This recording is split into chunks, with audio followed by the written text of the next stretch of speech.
Welcome, Mindfuck Short Showcase filmmakers to the Lower East Side Film Festival 2020. It is our 10th year. This year happens to be virtual, but you know we're carrying on, and we're really excited to have you guys here. Like I said, Mindfuck, some of my favorite programming, films that just go way beyond the box. There's no box anymore. These films are different in a lot of different ways. So welcome. And we've got Jono, Brian, Leo, and Grace. Welcome, you guys. And yeah, I think first off, I just want to start with, let's start with Brian. Brian, your film, Eat the Rainbow. Can you just tell us a little bit about, just a log line kind of about the film for those who haven't seen it? It's a film about a person of color who moves into a neighborhood. His color is blue, and he's rejected by the neighborhood. I have a drag character named Cousin Wonderlet, and this is the 10th film in a series. So she befriends him, and they sort of fight the bullies in the neighborhood. It's a musical. A ridiculous musical. I was gonna say, you're leaving out one of the best parts. It's a amazing musical that takes place in a very interesting reflection potentially of our country. So yeah, I mean, I just wanted to get into that. The film kind of in a sense mocks a lot of the, in a good way, mocks a lot of the like ridiculousness that our country is facing in terms of division and that. So yeah, would you speak to that a little bit? You know, what was kind of the thought behind creating this film? You've had that character for you said this is the 10th film with Cousin Wonderlet, but what sets this film apart from the past ones? This one is a big departure from the others. I mean, I produced a film by a drag queen in San Francisco named Peaches Christ. It was a feature film, and it did okay. We ended up selling it to NBC. But I had this character that I created. It's just a costume that I put on to see my ex-boyfriend when I went to Portland once, and I showed the pictures to Peaches, and she's like, "I'm putting her in my shows." So she put me on stage, and I started to perform, and I was super insecure about performing, and I knew that I could make a film to precede the performance. So I'd make a film that was like the first and second act, and the third act was the live performance. So that's how it started, and it was in late night drunk crowds. And so I was competing with that. So I made the films were really a lot. They were really extra. They were very offensive and, provocative. But she was always very sweet. So she was like literally surrounded by shit in these things. Well, her mother is a bully and always got away with it. Cousin Wonderlet never sort of really had, if she had victories, they were very minor. So this film I felt like with our current administration, I just didn't want to make a film where bullies got away with it. I just couldn't deal with that. And so this one is probably the sweetest film. I mean, there's still fucked up elements to it, but it's probably the sweetest and for sure the most political film that I've done. Yeah, well, it's well done. It's like a big scope too. There's a lot of characters, there's a lot of elements. What was it like filming some of those numbers, and where did the music come from too? Are you writing the songs, or how did that work? So I have, I sing in the film, and you can tell I have no musical talent. So I actually was lip syncing originally. I had someone else sing my part, and then everyone's like, "Yeah, it doesn't work. The voice is too good." So my character is she's pretty on the inside, so I'm actually writing a feature musical, and I have no business doing that. I'm writing the lyrics, and I'm working with a composer who he and I have written 6 songs for this feature. Anyway, the guy who plays the Blue Man is also a composer, and he's a filmmaker. He's done feature films that have been, you know, in theaters. He did a movie called Cuomo the Musical, which did really well in theaters, got great reviews. But he joined with us, and the three of us wrote the music, and it was a very satisfying experience. I feel like the music, you know, we sort of it worked despite my lack of, you know, musical talent. I have no, you know, ability to even, you know, write music or whatever, but the lyrics for sure. So it was, you know, that was this. We did this in a hurry. We, you know, there was an arts organization in Manchester who they were doing a retrospective of my short films, which, you know, it's funny because I didn't even know I had a spective, let alone a retrospective. But and I decided I'd make another film that would premiere there, and so we were in a bit of a hurry to do this, and it was a big production, for sure, the biggest I've done. But the music was written pretty quickly with these guys. Yeah, it's awesome, and I think, you know, I'm curious to, you know, what inspirations have you drawn on in kind of creating this world? It feels like there might be some John Waters in there. There might be some, you know, different kind of vibes going on. What for you are kind of you know, things that you really wanted to incorporate in trying to make this, like you said, different from your past films? Well, all the films, I mean, I think all the films have been compared to John Waters' stuff. I don't think John Waters would like it, but but I would say more Amy Sedaris from Strangers with Candy is more of an influence. You know, it's just a darker, more fucked up version, right, of that. You know, that's probably the strongest influence. Yeah, I mean, that sounds right. Yeah, and I'm just curious too, that with all the films today, they're like I said, taking a very specific approach to stories that are, at the end of the day, just all human stories, or you know, emotions just very, very heightened on this you know, extreme level. What for you is important about making a film like that, as opposed to, you know, some of those same themes could see themselves in a more I don't want to say predictable film, but like in a you know, more normal world, I guess, but you created this very fantastical, larger than life experience. What, you know, for you is important about creating a world like that? I mean, you know, it doesn't go very deep, right? It's very, I think, thin in terms of commentary, and I try and comment on a lot of stuff in a superficial way. You know, it accomplishes, you know, it tries to do a lot of things. I think of it as kind of a fable for adults. You know, a very simplified version of things today, and I try and tackle gender and religion and race and in a sexuality in a you know, a fairly superficial way, but I did want to address all those things, you know, in a ridiculous way, because I feel like there's, especially now, I didn't make the film now, but it's, you know, 3 years old, I guess, 2 years old. But I feel like the ridiculousness of the world I created kind of reflects the ridiculousness of the world we live in.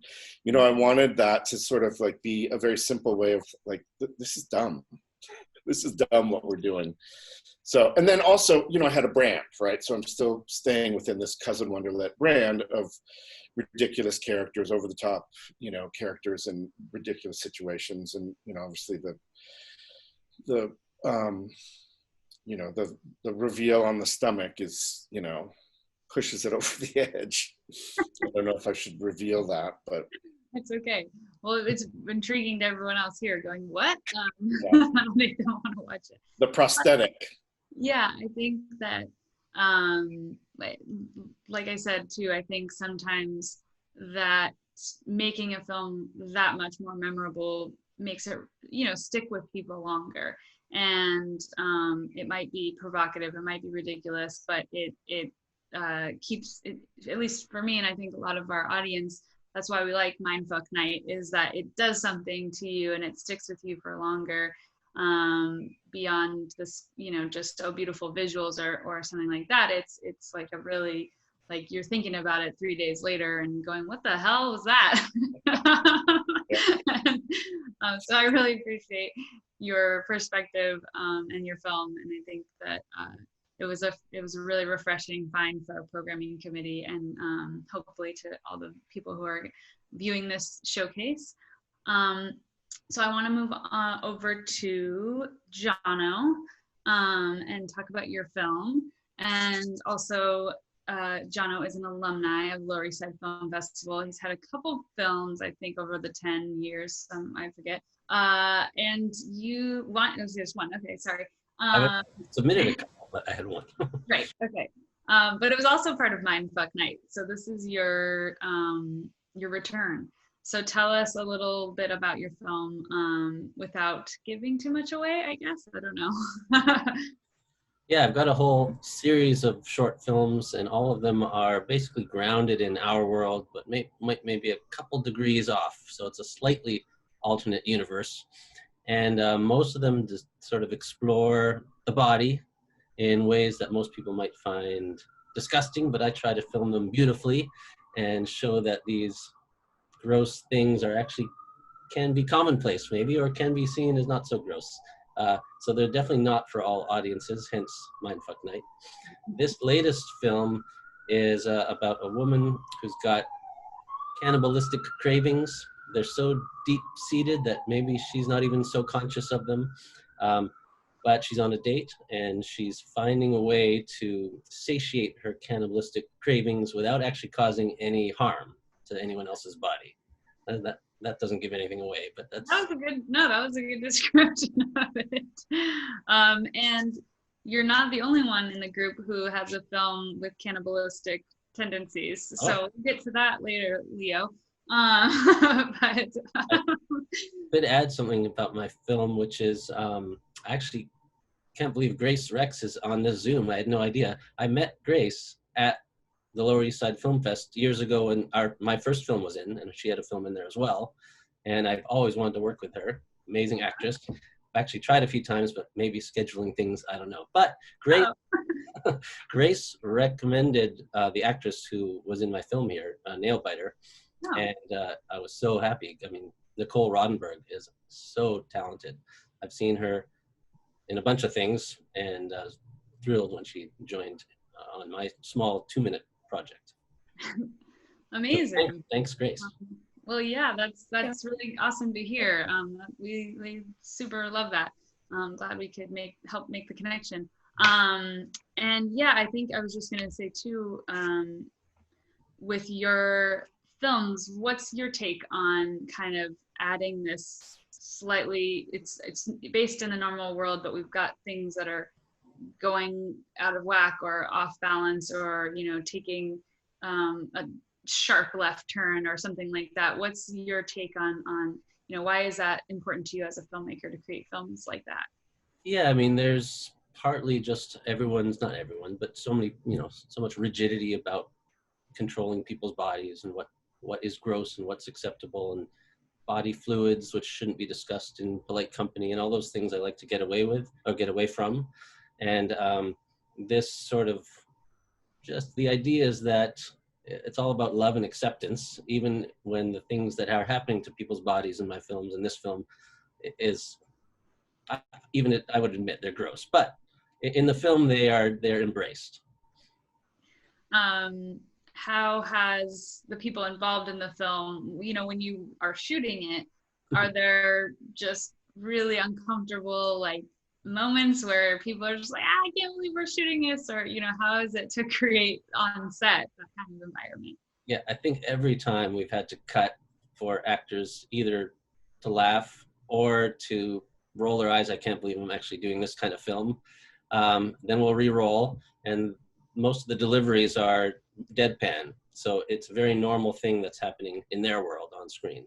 Mm-hmm. But yeah, Nicole, for example, I mean, she was a trooper, as everyone is when they're doing these kinds of films. Good. You didn't have to have, like some kind of a puke bucket off camera just in case. Well, we did do our best to film the one sequence twice only. And we got it in 2 takes. Nice. Well, hopefully that is intriguing enough, leaving breadcrumbs for our viewers to go, what is this film? That's awesome. Well, thank you, John. I'm glad you're back. Keep making your fucked up films, and we'll probably keep an eye on them. Well, then, yeah, let's turn to Grace. Welcome, Grace. Hi. And also, like Jono mentioned, an alumni. So welcome back. Tell us about your film, Others. Thanks for having me. I'm excited to be back. Others is it's a series of non-narrative vignettes. There's 7 of them, and they each involve people in kind of everyday moments who are connected by this sort of umbilical-esque cord to another being, sort of an otherworldly being. That's the log line. I know. I'm like, I'm not sure what else you can say because it is indescribable, honestly. I think, and to your credit, in a good way. When I first screened this, I was just mixed with emotions, so happy that this was made, but also made me, it's just, there's moments where you're just kind of, it sticks with you. I guess I'll leave it at that. But so in your experience too, making something that is just a little bit, this kind of extreme images that you're capturing and stuff like that. What was that experience like on set for the folks involved? And, what did people think I guess even like when you're casting it, what are you saying this is a film for, and what were the actors like expecting, being involved?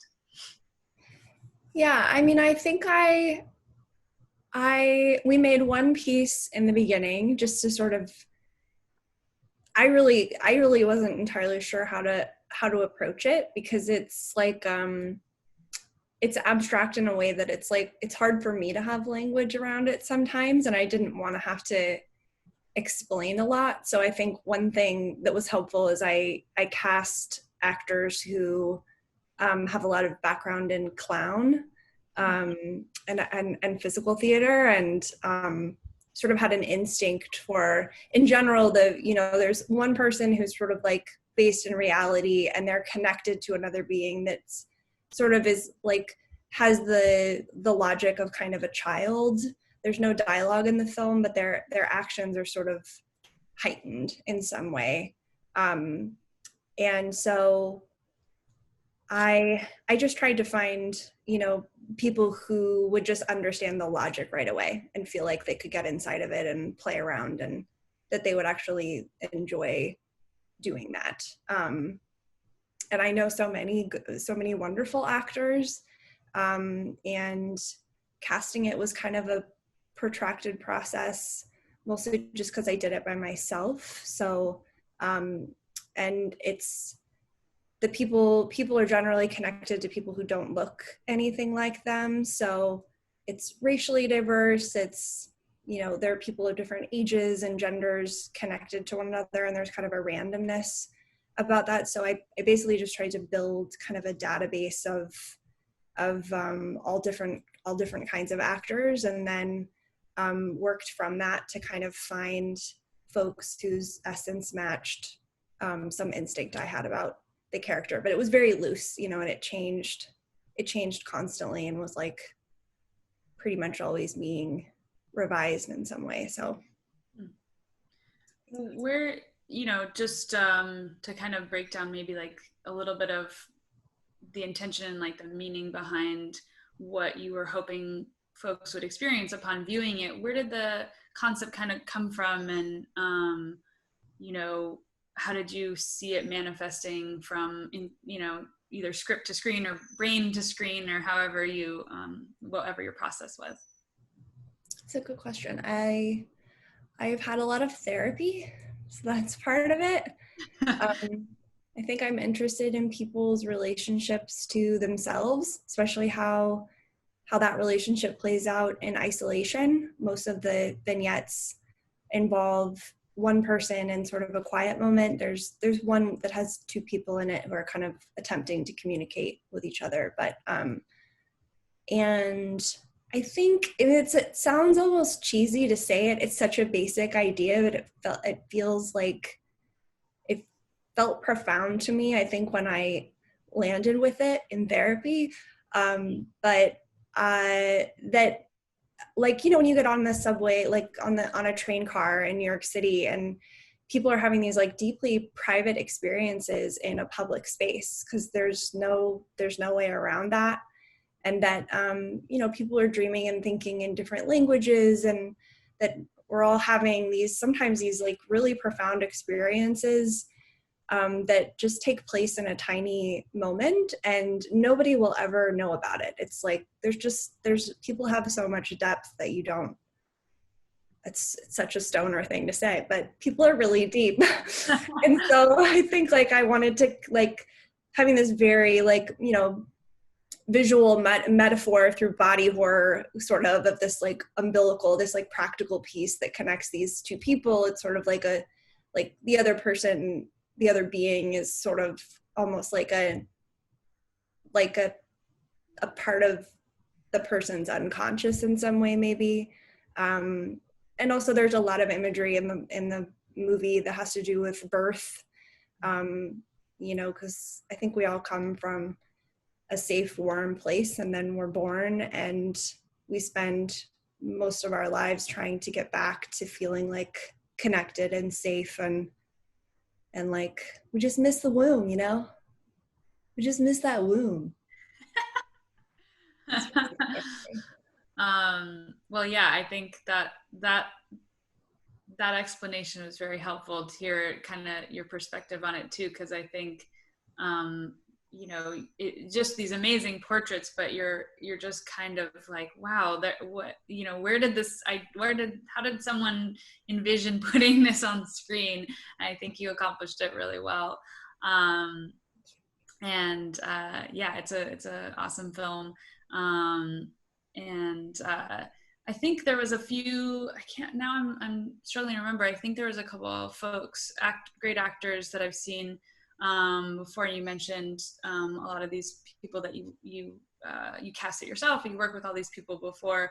Are there projects that you see, you know, in the future with the same kind of folks, or is this project kind of done and you're moving on to the next one? Or it almost felt like, because it was a series of vignettes, that this could be like expanded, or you know, in some ways it didn't feel, I guess, done. You know, it felt like you could keep going with this idea. Oh, I wish. I mean, thank you for saying that. I guess I've thought about that, but it's so hard with things when they have like a visual concept, and there's not a lot of dialogue. I feel like people end up sort of watching it like it's a puzzle. And once they feel like they've wrapped their mind around like, what does this thing mean, or what is this thing, it becomes uninteresting. It just feels like it doesn't have a lot of legs. Like at least I've found that those kind of like visual symbols work best in a short structure, because otherwise you just have to constantly subvert people's expectations of what they're watching. I am writing a feature that has like some stuff in it that I think has to do with like isolation and kind of physical manifestations of psychological experiences, and how children relate to parents, that kind of thing, which are, I think, things I'm in general kind of interested in. But I think I will let this one sit on the shelf. Yeah, I like what you said, physical manifestations of psychological issues. I think that's a good way to kind of, I think that's a common theme we see a lot in some of these like sorry, that's my dog over there, in Mindfuck Films. And that's because you're taking a sort of something that's in here and giving it a visual life. And so, well done. I think it's a really cool film. Thank you. And I think my husband's telling me that one of our dogs has to go out. You can take her out. He's trying to be quiet in the background. Hold on. Let me see. I'm slacking him from the other room. Okay. Well, so yeah, Leo, let's go over to you. Tell us a little bit. Tell us. Your film is a music video, so tell us about the music video and the band and the song. Yeah, it's a video for the band OCs, the San Francisco-based band. They've done quite a few animated videos before, and I'd seen what they had done, and I really like the visual style, and I really like the music. So I just got in touch with the band and asked if they wanted something made, because I was looking for a commission. I'm an animator, so I work and direct commissions now, and do a lot of workshops as well, sort of community-based workshops, but trying to get more opportunities to make films. So music videos is obviously a good step in, where you can get a bit of cash and you can try and work as fast as possible and see what comes out the other side. So they were really responsive to my email and sent their upcoming album. And I'm I love horror, and that's what I want to make. That's all my imagination goes in those directions. And so one of the tracks was a short 2-minute track, and that suits animation because obviously it takes so long to do. And I've made the mistake of taking on a 4.5-minute video before with no budget, and it's like, oh my god, what have I done? And but this was perfect for what I wanted to do. I couldn't really make out the lyrics when I first heard it, because he's kind of growling it all out, but he sent me the lyrics, and it was a song about cannibalism, which is full of color and vision, and the lyrics were great, and there's lots of effects, really rich kind of effects, heavy effects on the music and on the vocals, and really driving rhythm. So as well, I wanted something with pace. When I do animation, I like to do I don't like it to be too stagnant or lingering. And I've worked in technical environments, as a studio animator for quite a few years, but I don't want to make perfect, clean, movements. I want to put the energy into the shot and get the feeling, and then move on, and this the pace of this was so fast and choppy that it was just a blitz of images, and I just really wanted to pile everything into it as fast as possible. So they were super easy to work with. They wanted something, they didn't really say what they wanted. It just had to be about a cannibal, and in the context of the band, I looked at urban sort of serial killer thing, which was what the lyrics were kind of leaning towards. But I've got my own agenda, obviously, so I can put things, I put my sort of slant into it. So I'm a vegetarian, so this was it's important to me. All right, and even before I was a vegetarian, I still cared about where my meat came from and my food comes from, and do people care, and does society care, even if they know, do they just want it, Well, tell us a little bit about the style of animation. Is a mix of, it's mainly puppet or Yeah. how, how did you even like go about crafting these puppets, or tell us a little bit about your background with that? Yeah, sure. So I made the puppets with my wife Natasha. She's a puppet maker, and she's done metal work, so she can build the armatures. She can do the steel work for ball socket armatures. I've got one here. Shall I bring him in? This is Sure. the guy. Nice. Gives you guys a good idea about the film. This is what happens in the end. Plasticine? No, it's silicone. Ah. So I did a sculpt in like oil-based clay of the characters. We sculpted the characters, and then we cast them in plaster, and then fitted them with armatures. Some were aluminium wire, and some were steel ball socket armatures.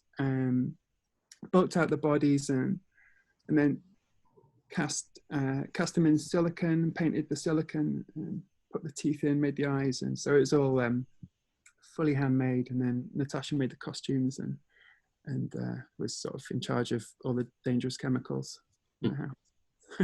With our kids running around, and we've got all this toxic, carcinogenic, bubbling pots on the countertop. You have kids? Yeah, we've got two young girls. Have the kids seen the music video?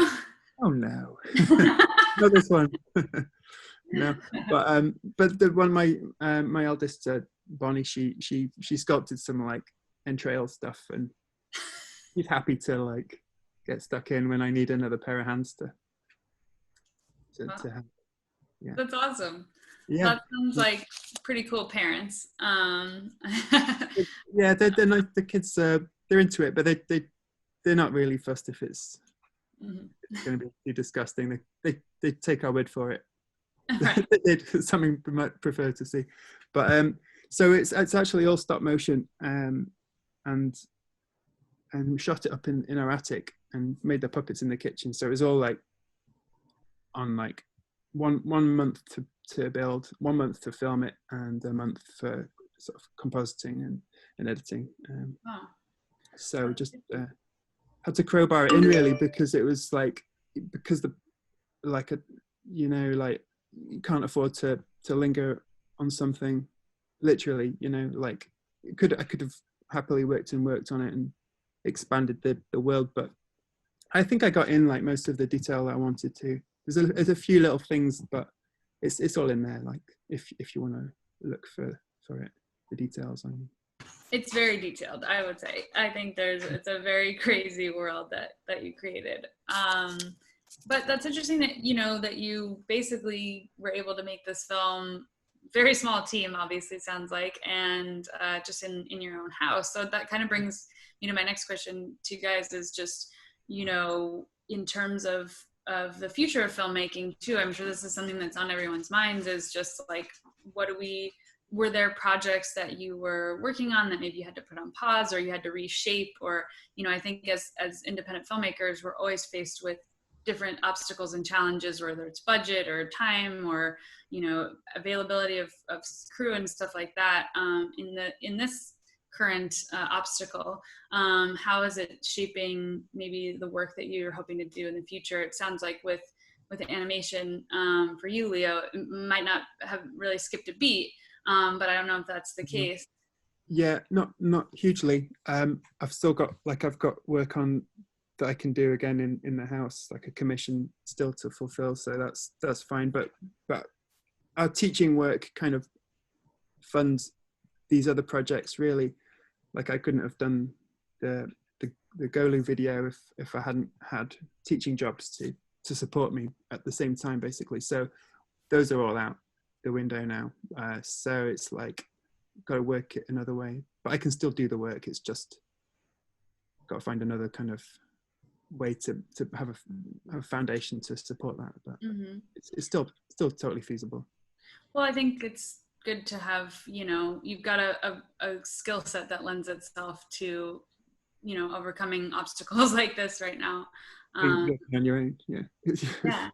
I just shot my newest very short film just on the weekend the other day, And because of the situation, there's a cast and crew of 4 people total. Everyone was wearing masks. I wrote it so that the characters are always in masks. Me and the cinematographer had met. We did, except for one scene where we break the 6-foot rule. We basically were able to pull off a very simple short film with 4 people in a room. And I actually even got a COVID test. So I went through a drive-through. Not that those are 100% or any of that, but at least it's a small effort. Just had the swab up my nose, waited 3 days, shot the next day. So it's possible to do small-scale things. Sure. What about for you, Brian? Are there things that you were in the middle of and maybe have to retool, or my big project, the feature musical, is in the distance. So I we'll see what happened. I mean, this I couldn't do something like this film, Meet the Rainbow. There was like 45 people on the crew, and a big we closed the street and had a big dance number. I don't have anything. I was challenged to do a film in quarantine, but I don't know if I'm going to meet that challenge. I started writing some stuff, but I'm not sure I'm going to accomplish that. But I do my day job is producing movies, features, and commercials. So that's not happening. Right. Or not in the same way. Right. Yeah. You didn't. My husband and I are filmmakers as well, and we were asked to do a couple directing jobs over Zoom. So that was a whole bizarre experience. I did just produce a commercial for Get Out the Vote, and everything was on. We cast people online, and then had them record themselves while we Zoomed them. Mm-hmm. It's complicated thing. So yeah. Yeah. Yeah. Trying to make it work. Yeah. Well, yeah, I think it is I mean, obviously all things considered, like there is, I think it's a moment that kind of forces everybody to maybe get creative in a different way and flex muscles that you didn't maybe know that you had. What about for you, Grace? Is there any, changes to work that you were doing, or are you thinking about things in a different way? I feel kind of debilitated by trying to figure out what it's going to look like. That just feels like a black hole of, I don't know. Those are bad days when I get really lost in that thought cycle. But I feel lucky that I had an idea. I waited so long to just have any kind of idea that felt remotely like it had legs for me. And I had the idea before this happened. And so then I had some space to start to dig into it. And that's been, I've never written a feature before, so it's a lot of learning, but it's felt very kind of beneficial just to focus on that, have something to focus on. I'm primarily an actor, so that of course has completely stopped. There's, there are no auditions or productions going. There's some little things starting up now, but so I had something to kind of fill that creative void, which feels very nice. Who knows what'll happen with it, but I'm trying not to think about the future. Well, I appreciate you guys sharing your experiences with that kind of stuff too, because it can be definitely daunting. And I think a lot of filmmakers out there, just everyone's kind of going, what are we doing? And how's this going to change the future? But I do think that too, part of it is that whatever happens, we'll start to see the effects of this influencing the art that comes in the next few years and stuff for in different ways. So I think that's something that's going to be interesting to watch.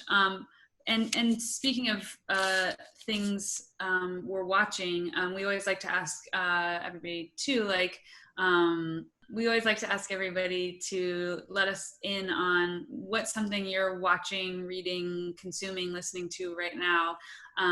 Doesn't have to be highbrow, doesn't have to be Criterion Collection or whatever. It can be whatever you want, just a fun show that we like to recommend and just see what people are interested in.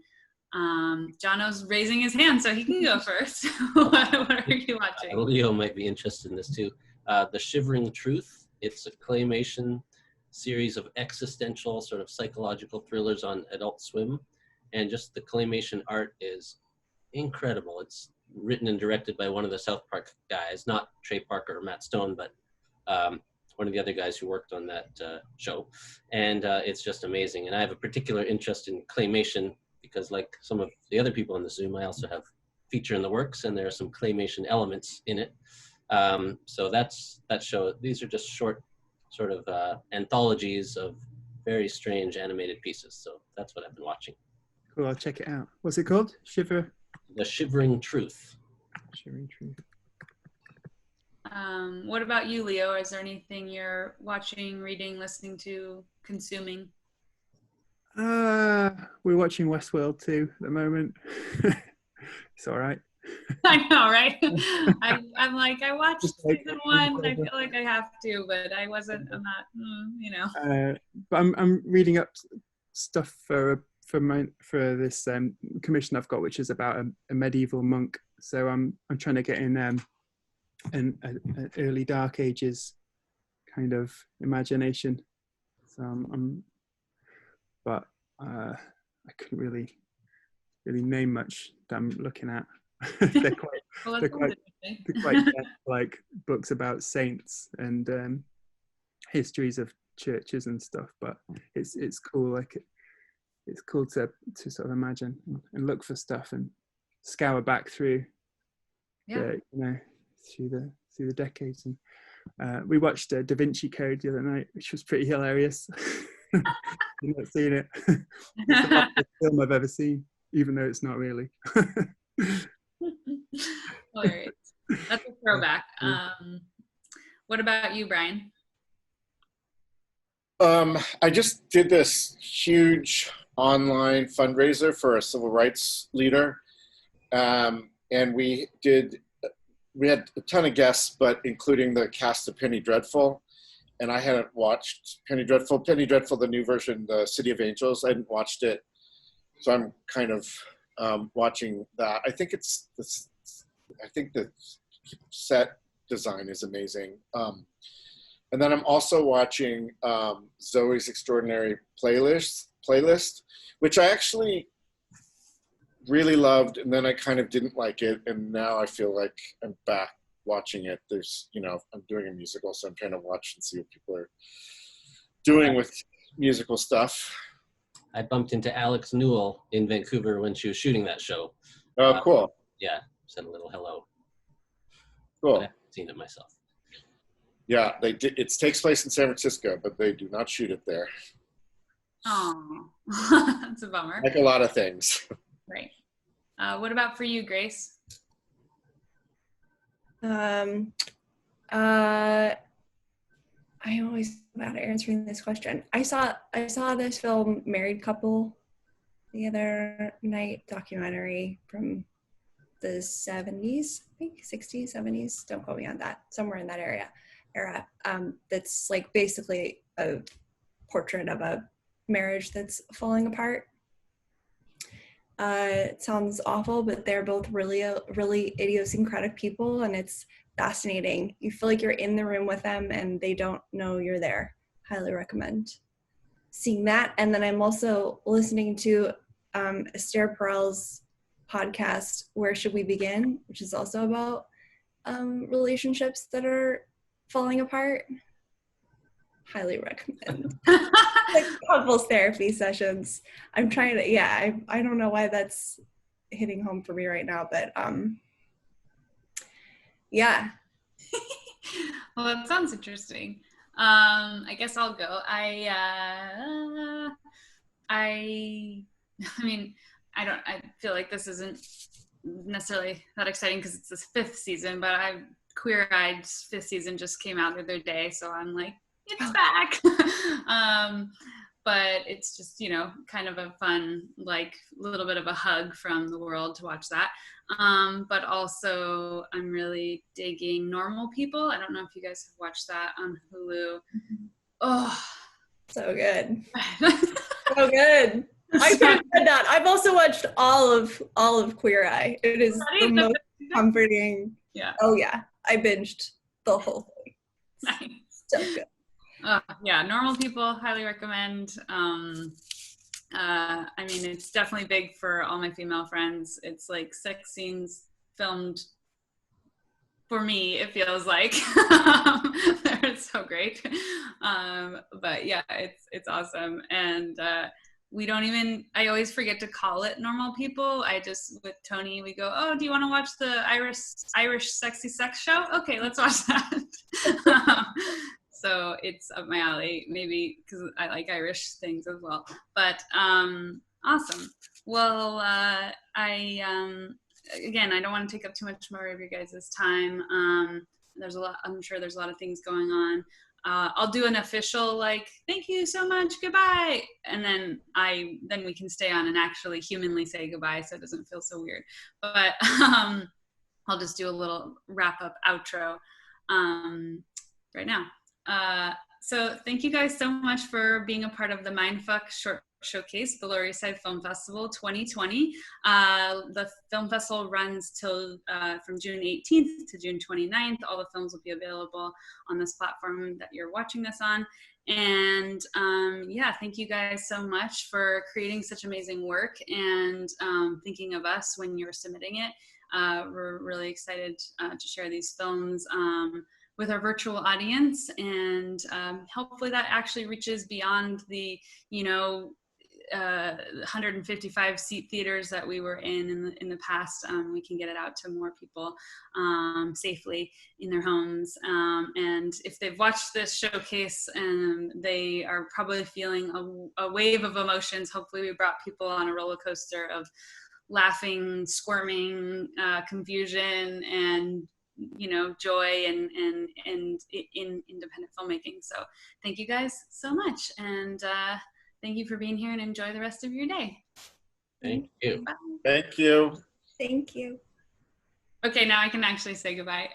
But that wasn't a script or anything. I just want to say thanks again for coming, and if you guys have any questions too about the virtual platform or the short showcase or anything like that, Madison, who I think maybe still on the call, you communicated with her on email. She's our filmmaker liaison, so she can help with that.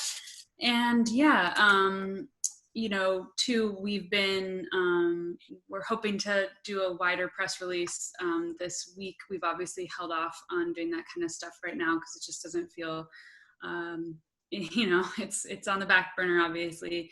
And we're excited to, still be able to support you guys and have this amazing festival, but obviously it's a little bit of a strange time right now. So I really appreciate you guys being part of this and having a little bit of sense of the community that we used to have at the actual film festival.